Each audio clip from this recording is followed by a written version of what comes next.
Maybe Arrow could have taken a little bit more risks, tried to threaten more space, play a little bit more back.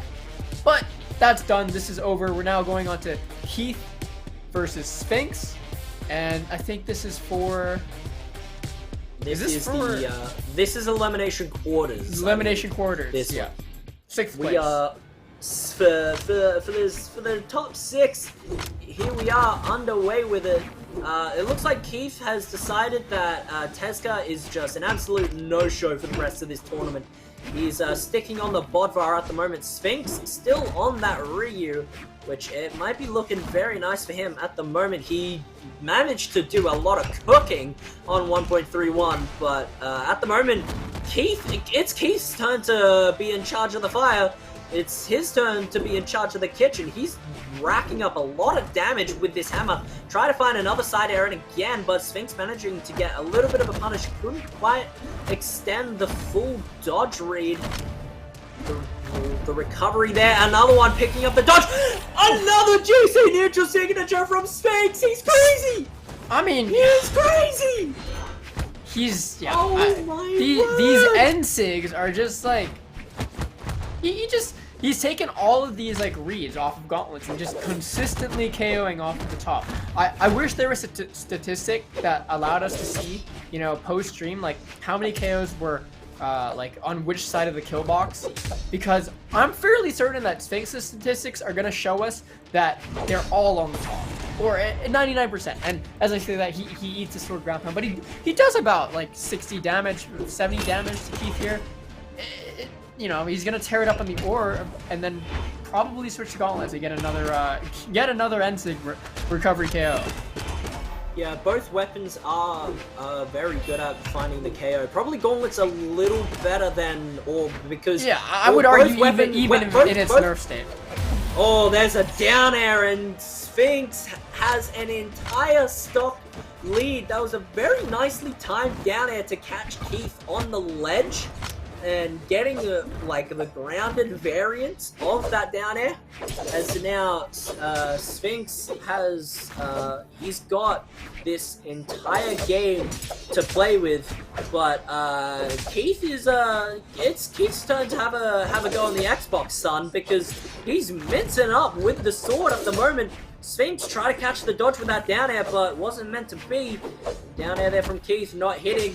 Sphynx with a punish. Down like side air, not able to get it pulled off. Try to go for another GC, but nothing happening. Sphynx is running a little bit of damage. He's trying to kick Keith off the Xbox. Mum doesn't know anything. At the moment, Keith trying to find a down air there. Sphynx makes his way back down light into the recovery. It's going to put Sphynx on his last stock. But there's a lot of damage built up onto Keith. He is priming the sword. The hammer doesn't seem to be doing him a lot of favors, especially against two weapons that are potentially just too quick for it. Sphynx trying to get a triple sidelight on Gauntlets, almost paid off. Almost paid off. I mean, racking up the damage on the sword right now, trying to find some more. And not anything of both of them stuck in neutral. A side air poke from Keith. Recovery found by Sphynx. Another one. Not gonna get the KO just yet on Apocalypse. Sphynx is moving. I really like his movement and positioning. But again, he has the hammer now, which is a KO kill weapon. Like, I think 2 stomp stairs here are gonna KO. And okay, that's the dodge burn. That's the dodge burn. Calm down, son. Calm down, son. Oh. He's just fishing. He's fishing for these recoveries off of these vertical kill options. Keith and there we go. Is getting the punish for it. He's brought a lot of this damage back. Tried to go for a ground pound, which wasn't going to be able to connect. Side air does though, as he swings a couple of them out, hoping Sphynx landed into one of them. But the side air on Sphynx on that orb is going to get the KO as Sphynx puts himself one up against Keith.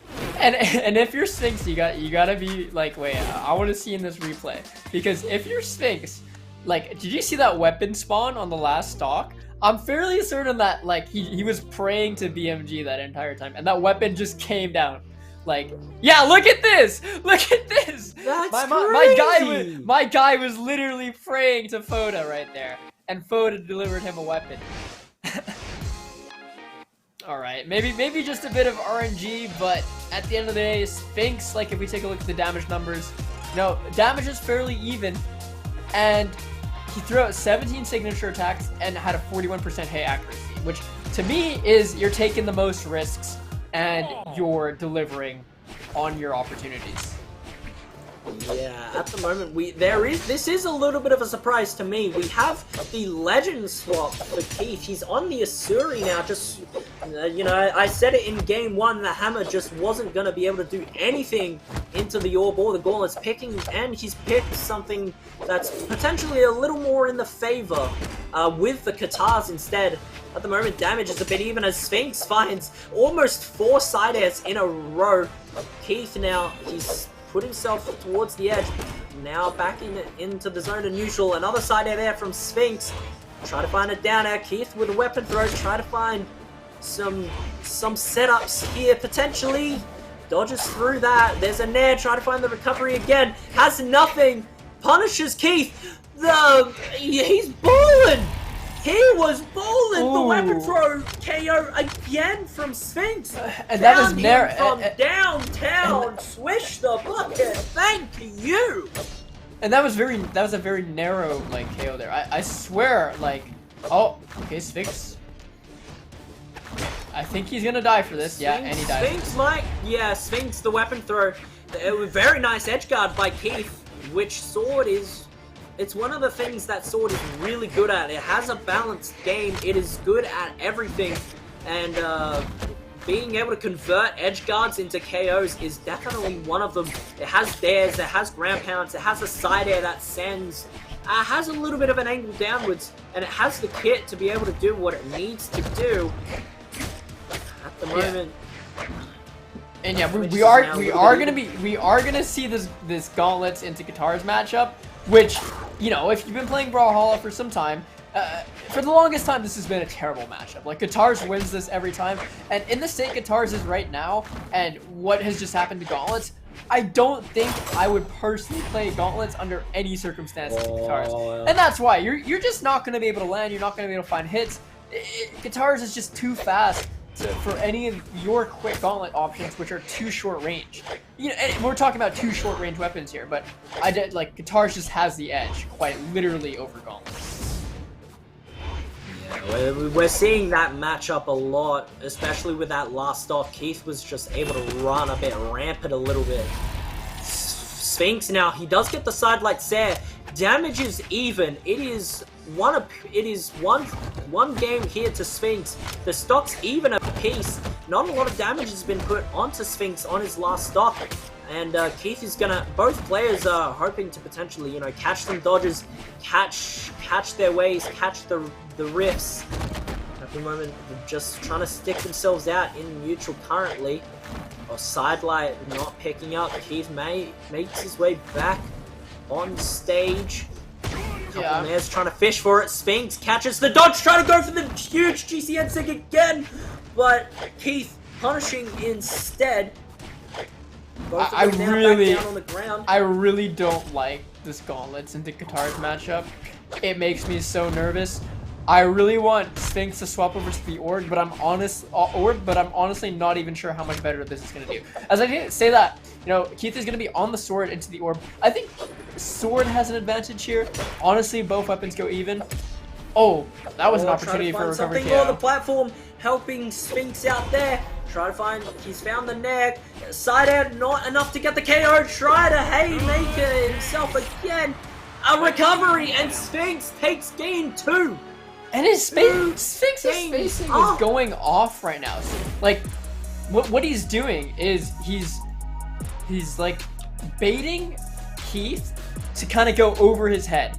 He thinks that he's trying to convince Keith that he's gonna move far forward enough where he can hit Sphynx with a side air on his sword. But as we see, he kind of baits it out, moves back, jiggles, and then instantly recovers in the air, and that's how he's confirming a lot of these vertical options right here. Yeah, and Keith at the moment is on tournament game with Sphynx. 2 to the good for him. Keith finding a huge ground pound. Just straight up wake up into the ground pound with no dodge. Yeah, that's fine. That's okay. Nothing wrong with that at all. Sphynx trying to find some more hits there. Try to go for that GC, but it's going to get himself punished with almost the 3rd recovery. He finds one of his own, which disarms Keith. Neutral signature, not enough to get the KO just yet. Now swaps over to the orb. Try to get back onto the gauntlets instead. The breakdance, Keith avoids it in time. Now swapping over to the Katars against Sphynx's gauntlets. Maybe, is there a potential here for Keith to try and find a dodge? Almost catching the nair, but wasn't quick enough on it. One thing I will say about the gauntlets and Katars matchup is that once you get the Katars player into kill percent, I don't mind the gauntlets Katars matchup as much. I really don't, because it really only takes one move on gauntlets, which is fairly easy to find in order to get this KO. Whereas on Katars, you're going to be struggling a lot more. And, you know, there we saw Keith getting disarmed into KO off the left side from a Endlight, which is, you know, there was a lot of damage on Keith. But here we are, Keith on the sword, gonna need a recovery to KO. Let's see if he can fish for the D-Light. At the moment, it's Keith you're seeing him go for these downlights. You're seeing him go for a couple different things, but can't find anything as of yet. He has swapped over to the Katars, which is probably not as efficient at KOing compared to sword.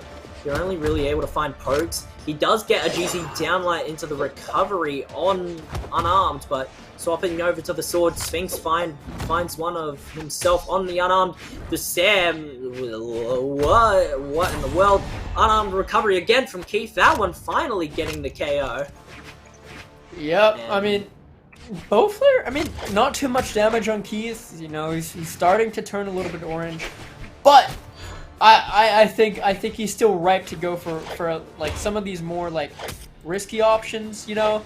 Like Sphynx is definitely like, I'd say the movement is the main factor that's allowing him to okay. Game lag a little bit there. But yeah, Sphynx is definitely moving around a lot better than Keith is. And what I think Keith needs to do is kind of like stop. He's kind of sliding on ice. Right, he's going a little bit too far. He's going a little bit too hard, and he kind of needs to dial back on the gas, specifically when it comes to his movement, because Sphynx is witnessing all of this, and he's capitalizing off of this. He's punishing movement, whereas Keith is only looking for like moves that have been thrown out, rather than how his opponent's been moving. Yeah, at the moment, Keith, he's gonna have to try and find.